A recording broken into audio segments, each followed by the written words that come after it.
Again, by the way, I would expect Tibet would be very Nagorno-Karabahi in the lack of any prior underlying economic activity with foreign countries that you could notice a difference. The question as to whether Tibet is occupied in the first place, I don't want to include it for the following reason.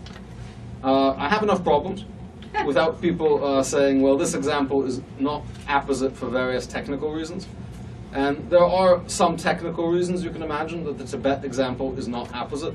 In particular, if you think that this occupation business is a function of the Geneva Conventions, if you think that's where it comes from, these rules about settlers, which is surely a function. This notion that you're not allowed to have people from your country come to an occupied area, there was no mention of it before the Geneva Conventions. It was not in the Hague Conventions of 1907. And China gobbled up Tibet before it joined the Geneva Conventions.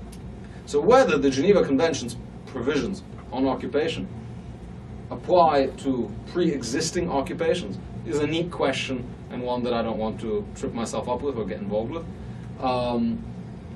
You might also mention the Second East Turkmen Republic, which fell under Chinese occupation a little bit later. This is the Uyghur province. So I don't want to get involved in these issues. Everything with China is very difficult, because remember, who was China when they were signing these treaties? China wasn't China, right? It was the nationalists. It's very complicated. So I prefer just to abstract away from that. But it is true that China has what looks like a large settlement enterprise, not just in Tibet, which gets the press because of the actors, but also very significantly in the former second. So the other thing is, Tibet may or may not have been a country beforehand, which may or may not be relevant.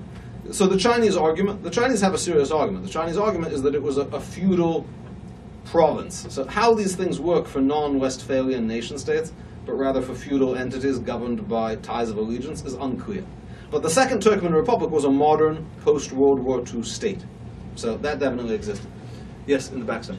Another very far-fetched analogy, in the South Pacific after World War II, most of the American occupation ended fairly quickly, except for Saipan, the Northern Marianas, American Samoa, and a place called Swains Island. I'm just Marshall Islands also, right? For the Marshall. I'm just wondering if there's any analogy there that might be helpful to our argument vis-a-vis the West Bank. Okay, so by the way, I don't look for helpful analogies. I look for all available analogies, just to be clear. But it's a little complicated. If I recall, some of these territories were already previously mandatory territories, if that matters, like the Marshall Islands. I'll give you a better example. I don't know much about the Pacific. Berlin was under American occupation until 1989. This does not seem to have in any way imposed any restrictions on American activity in Berlin. Indeed, it became a kind of East San Francisco for hippies in the 60s. Many Americans moved there. It was considered a fun place. But I'll give you an even better example. While we're on the SAR, which I discuss a little bit in my paper on this subject. The original version of the European Union, the blueprint for the European steel and coal community, is called the Monet Plan, named after a French bureaucrat. It was his second plan for solving the problems of integrating European steel and coal. So immediately after World War II, France detached part of Germany, called the Saar, which had a lot of coal, and turned it into a coal exporting protectorate, I think is the word they used. The goal was to take the coal from the Saar and give it to France. That was the explicit goal of this plan, because France had had a significant drop in coal production due to manpower shortages and so forth. This was seen as unobjectionable.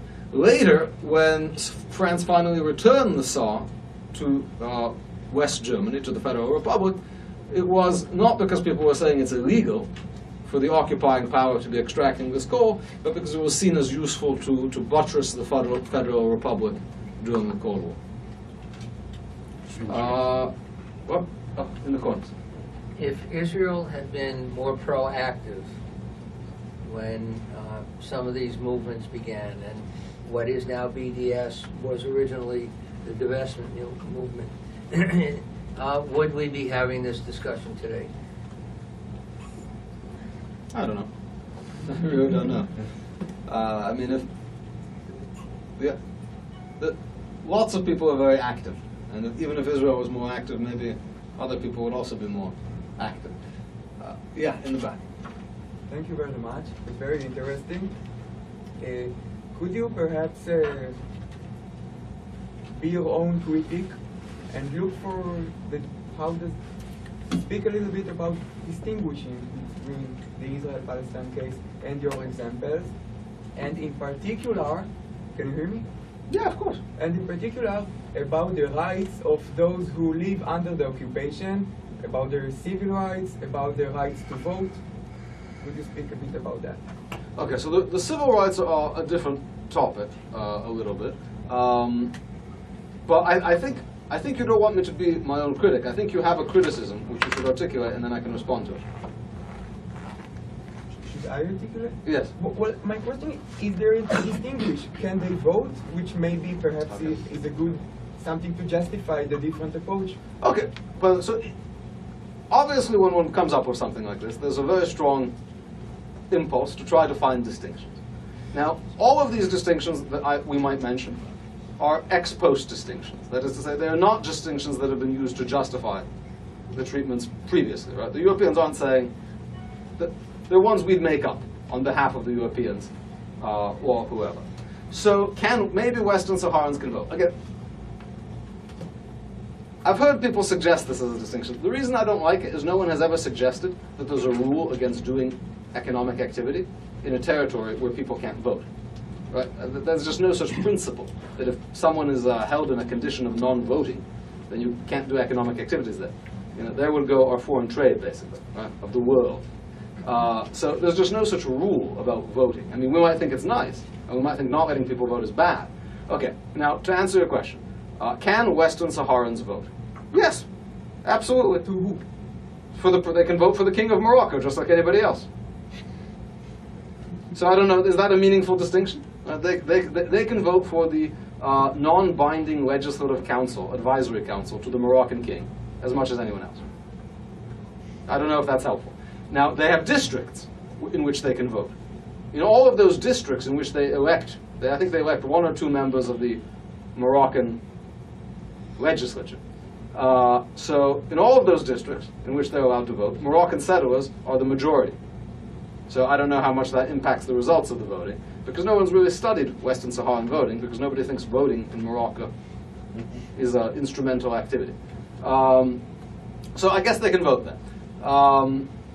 Now, in most of these other places, the occupying power cared enough about human rights to expel all of the people who were previously there, and thus not have any questions about who can they vote, can they not vote. So what about the Greeks in northern Cyprus? Can they vote? There aren't any. What about the Armenians in Nagorno-Karabakh, the Azerbaijanis in Nagorno-Karabakh? You've got to be kidding. They made conditions intolerable. What about the Georgians, the ethnic Georgians in Abkhazia? There are maybe 20,000 left, and they're trying to get rid of those too. Again, voting in Abkhazia is also not straightforward. Okay.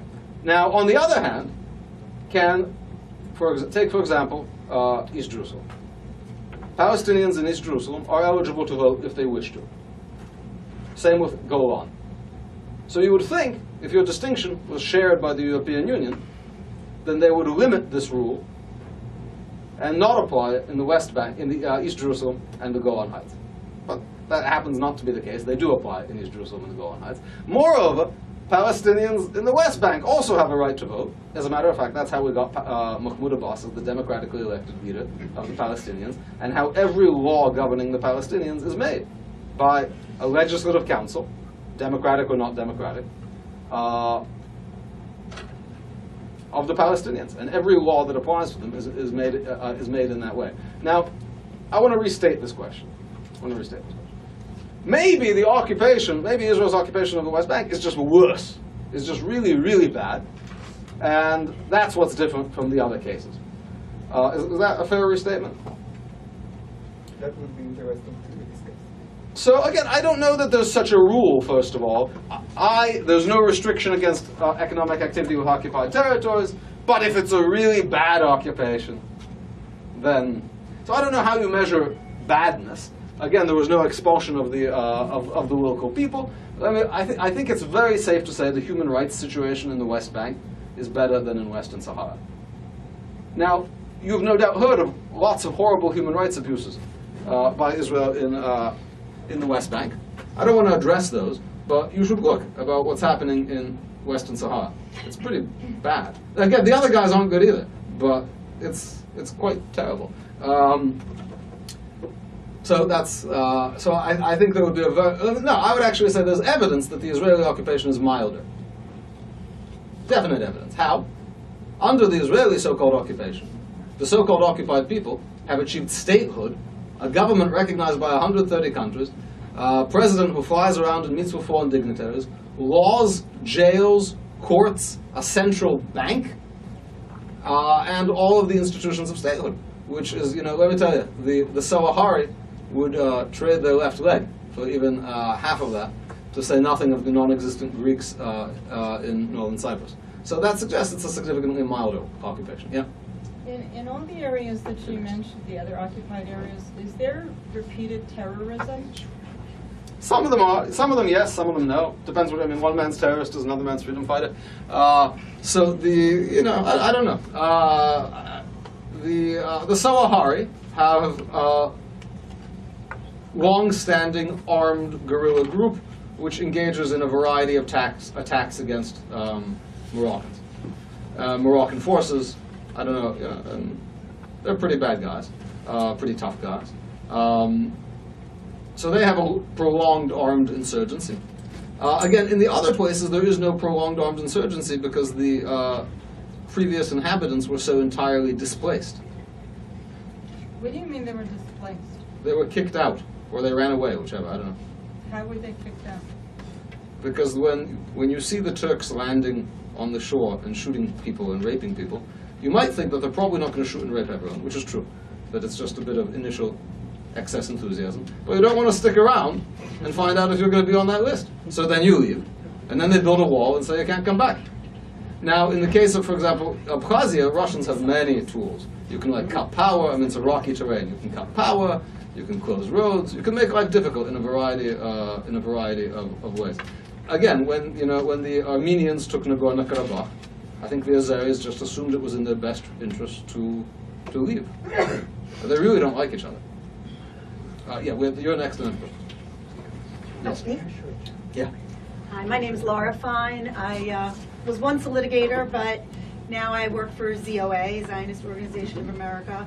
I think you make a compelling case that the economic discrimination against the businesses in the settlements or in the disputed territories is treated differently. I think that's obvious from your presentation. Why do you think that American Jewish leaders have so much trouble seeing that, and that our most prominent pro-Israel organizations, including AIPAC, including, I believe, officially a Conference of Presidents, including ADL, including the whole list, other than a very small handful, most of whose people are in this room, do not take no official position on that issue. They don't feel compelled enough to make a statement about it. Why do you think that is, that what you're showing us, which seems so compelling, is not viewed as compelling by those leaders? I can't speak for other people, and I can't psychoanalyze other leaders. Is there some factual or legal basis that you think they're using that might be a counter-argument to what you're presenting to us that would be equally compelling? Everybody wants me to present that. I thought I addressed the counter-arguments as I went along. No, I mean, in your opinion. No, I think their reasons would be more strategic and political. We don't want to get involved in this. Looks bad, something like that. That may be it. But I think also they just haven't heard my presentation yet. and when they will, and when they will, and they'll also ask me the very Jewish question. But no, really, why are you wrong? And we'll talk about it. And I think they will see the light. Yeah. Brooke, you had a question. Oh, okay. I wonder if you can expand on the conversation that we've been having aside about the potential for bringing a case on behalf of an Israeli company arguing discriminatory practice at the ECJ. I think you mentioned to me once that there was a provision that EU guidelines cannot be applied discriminatorily, and that this could possibly give rise to some sort of cause of action. Could you expand on that? It is possible to challenge European regulations on the ground of discrimination. It's important to note that at this point there are yet not really so many European regulations. It's more threatened and in the air. So that the Commission has not taken any position on labeling officially. The Commission has not taken any position on these broader issues. They're rather threatening to. But that's definitely an issue that needs to be studied, because arbitrariness does. I'm no expert on the law of the European Court of Justice, but it seems that under European Commission law, arbitrariness does seem to be a basis for setting aside regulations if you have the proper plaintiff. No. Hi. So, I just wanted to respond to your comment a little bit. Eugene spoke in Princeton, which was televised on JBS TV, and then after you made Aliyah, two people from AJC, one an attorney and one a high-ranking official, made the presentations actually entitled "Are Settlements the Obstacle to Peace, and Are Settlements Illegal?" What was the answer? Well, they thought yes, and one of them, now I'm a psychiatrist, as you know, and I'll give you my interpretation afterward, okay. But I'm not a lawyer. The lawyer, who's now not working for AJC anymore, unfortunately I didn't have anything to do with this, used the Nuremberg laws, which I'm unfortunately very familiar with since they were applied to my own family, and my father's testimony was one of the testimonies on which the laws were based, about illegal transfer. He actually, cited this. Yes. He says he's an international lawyer. Okay, I think I have an answer. Yeah, I have an answer to all the questions. I've been asking why. Well, why is Israel different? I don't know. You can draw your own conclusion. Maybe there's a real difference. Maybe it actually is different. Maybe it's worse or something.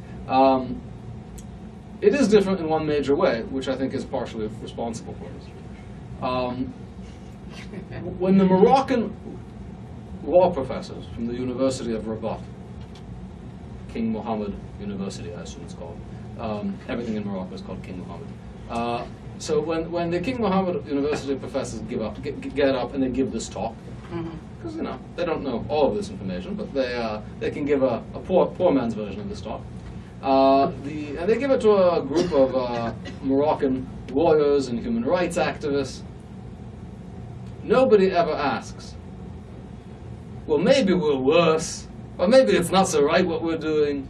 So the real when you give this talk at the Middle Eastern Technical University in northern Cyprus, no one's going to say, well, but maybe there should be a different rule for us that shouldn't allow this, because maybe like what we're doing is actually bad. We kicked out all these Greeks.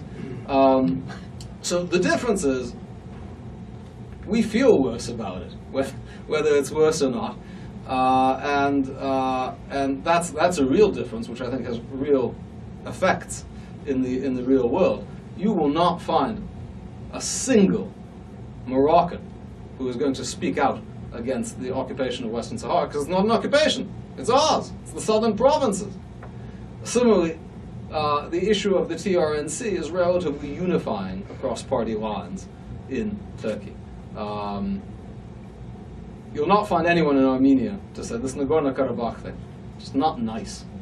and we kicked out all these Azerbaijanis. So, that's a real difference. Yeah, in the back, sir.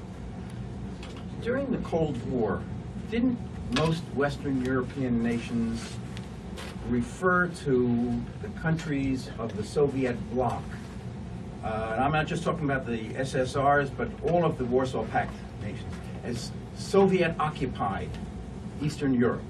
I don't think so. But I may be You wrong. never heard that term? No, I'll tell you, Soviet-occupied, there's no such thing as Soviet-occupied Eastern Europe. There is, the Baltics were considered occupied by the US and a couple other countries. That position, by the way, it's important to note, the US position on the Baltics was very aberrational. Very few countries continue to recognize the legal personality of the Baltics, both after the Soviet and after the German and after the Soviet invasions. So there was this idea of the Baltics continuing to exist with a legal personality. That idea didn't get much traction. Ma'am. Most of your examples, there was a population exchange, and everybody sort of agreed to these population exchanges, including things that were not brought up, but Pakistan and India, they swapped Muslims. There was for no Hindus. population exchange in Western Sahara. There was no population exchange. Okay, because that's sort of my question. And nobody agreed to anything.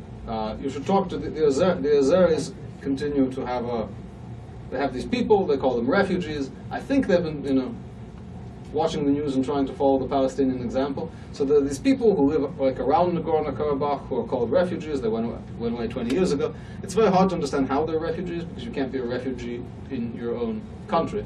But the Azeris want money from America and other people for these refugees. So they're very unhappy. They want to go back. They say they want to go back to Nagorno-Karabakh. So nobody's really happy about any. The Greeks want to go back to northern Cyprus. Okay, we have time for one more question. Brooke, you can do the honors. Oh, wow.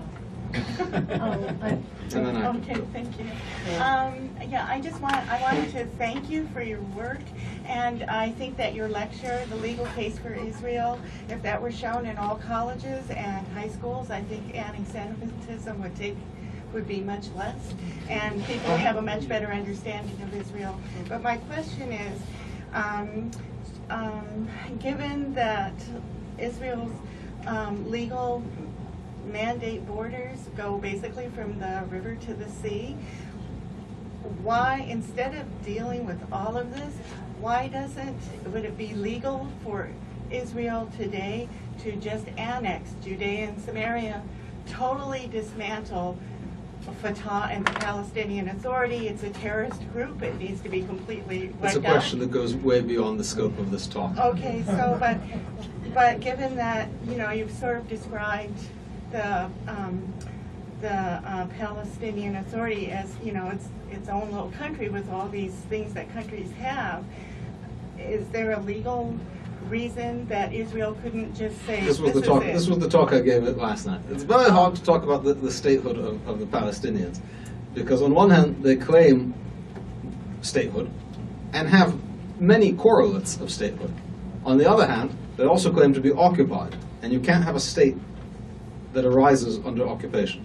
There's no such thing. You can have a state that becomes occupied, and they frequently invoke. They like the Baltics, a state under occupation, which could exist, but first you need to have a state before it becomes under occupation. The two tracks on which their arguments work make this a very complicated discussion. Okay, because I was just going to say, legally, the legal basis is, from my understanding, that there is really nothing preventing Israel from, frankly, getting some balls, standing up and saying, these are our borders, these are our legal borders, we've had enough. Judea and Samaria are now Israel, and that's it. Is there anything preventing? So that's a very big subject. I don't want to give a short answer, but I'll tell you, if Israel does that, this research will be even more. Will have more occasion to be used. Thank you so much.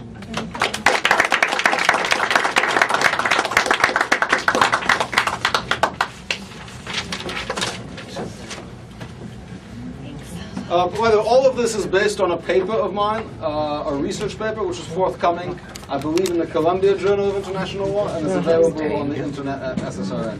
Good to see you.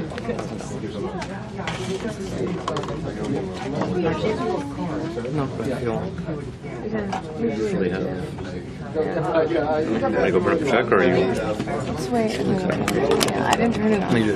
So that whole conversation was on tape. Well, we'll just have that edited out. It goes way beyond anti-Jewish attitudes in the Muslim world, which is the problem. So the answer is that it's events like this and the work of all of these organizations and people that are trying to be authentic and morally upright in answering back to the propaganda and to the hatred. It's an enormous job because it's it's a tide. We have time for one more question. Yeah, and I want to say that I came here with a couple of colleagues of mine who are professors at CUNY, and I want to make two quick points if I can. One very hopeful one, which I think will get us in a better mood, hopefully, leaving here today, because it is a little bit depressing and hard to hear all this stuff. What you were saying before about the AAUP, what we're fearful of at CUNY and the professors around CUNY who believe in all your causes that you're here about, thank you for coming, by the way, this is amazing, is that not only that issue had 8 articles, I saw that issue against Israel, but that they're going to flip their policy, basically, and instead of, saying we're not going to allow boycotts of academics, they're going to flip it around and say now we're fearful of that step. But I wanted to say one more thing. In terms of the strategy, what you're talking about is right, 1.4 billion against how many million. I really love what Brooks. I've never heard it quite laid out that way before from the Palestinian perspective. And I'm dying to see that video now, to hear the personal stories, this mother with these children and the way they sell it to their children and the generations of children. That's how you come back. If it's okay, I want to read a really quick email that I got yesterday. Brooklyn College, really quick. It's really fast. This is Brooklyn College had an issue with the BDS, and that was going to be another one. They're having another BDS event. So a colleague of mine at Brooklyn College, who's on the same page as all you guys, just sent me an email yesterday. I had a heartwarming phone call. The call was from a young Palestinian woman who was a business student. I had a discourse with her before and found her to be intelligent, thoughtful, and sweet. She thinks that some of the speakers, the BDS speakers, are way out there and are really off base. She wants to start a student club that will discuss Middle East, a Palestinian girl. She wants to start a student club that will discuss Middle East issues intelligently and positively, and that will open up dialogue among constituents. And she wants to know if the Brandeis Center will support her with her topics. Yes, I've received this email. Okay. I'm You got that email? Yes, put them in touch. Ken, you want to just wrap it up? Yeah. First, Fordham Law students, if you want to get involved, if you want more program here at Fordham Law, sign a sign-up sheet, talk to Denise. Also talk to any other Brandeis Center lawyer who's here. Brandeis Center lawyers, raise your hands. Denise, Sitara, and Ari in the back. Thank you, Jewish Law Students Association. Thank you, Steve, Richard, and Brooke. This has been a fabulous panel.